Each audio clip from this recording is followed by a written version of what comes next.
समायन। परागरेणु गर्भशीर्षरे पड़िबा परे ताहार बाहर आवरणटी फाटी जाए, भीतर आवरणटी गोटे नली आकार बाहरे और पराग अंकुरित हुए।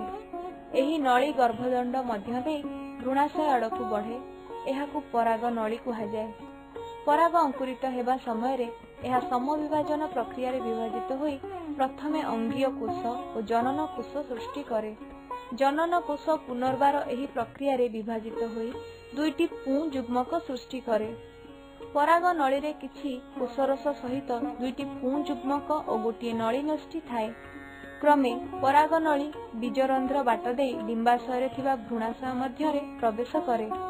सेठारे पराग नलीर अग्रभाग फाटी जिबा द्वारा पुं जुग्मक दुईटी भ्रूणाशय मध्यकू चली आसंती। गोटे पुं जुग्मक स्त्री जुग्मक बा डिंबकोष सहित मिलित होई जुग्मज गठन करे। एथिरु भ्रूणर उत्पत्ति हुए। अन्य पुं जुग्मकटी द्वितीयक न्यष्टि सहित मिलित होई भ्रूणपोष न्यष्टि गठन करे। भ्रूणपोष न्यष्टिरु भ्रूणकोष जात हुए एवं एहा वर्धिष्ठ भ्रूणकू पोषण जोगाई थाए। पराग नलीर दुईटी जाग पुं जुग्मक भ्रूणाशय मध्य प्रवेश कला परे नली न्यष्टिटी पराग नली भितरे नष्ट हो जाए। पुं जुग्मक और स्त्री जुग्मकर मिलन को समायन कुहाଯାଏ। प्रकृत रे सपुष्पक आवृतबीजी उद्भिद रे दुईटी समायन क्रिया देखिबाकू मिले।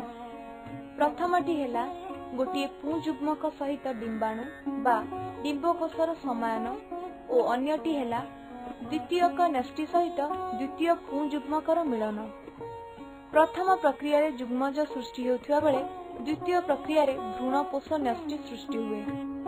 जुग्मजर क्रोमोजोम बा गुणसूत्र संख्या द्विगुणित होइथिबा बेले भ्रूणपोषर गुणसूत्र संख्या साधारणतः त्रिगुणित होइथाए। सपुष्पक उद्भिदर एही प्रक्रिया को दुई समायन कुहाଯାଏ। एहा सपुष्पक उद्भिदर एक विशेषत्व। समायन पर जुग्मज बारंबार विराजित होई डिंबक मध्य एक भ्रूण सृष्टि करे। भ्रूण एक कठिन आवरण द्वारा आवृत होई बीज बा मंजी रे परिणत हुए। एही समय मध्य डिंबाशय वृद्धि पाई फल रे परिणत हुए एवं वृत्ति दलमंडल आदि सुखी झड़ी जाती।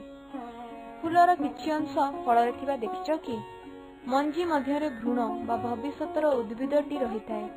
उपयुक्त पारिपार्श्विक अवस्था यह अंकुरित होई चारा रे परिवर्धित हुए और परवर्ती समय रे यह एक नूतन उद्भिद को जन्म दिए। एही प्रक्रिया को बीज अंकुरोद्गम कुहाଯାଏ।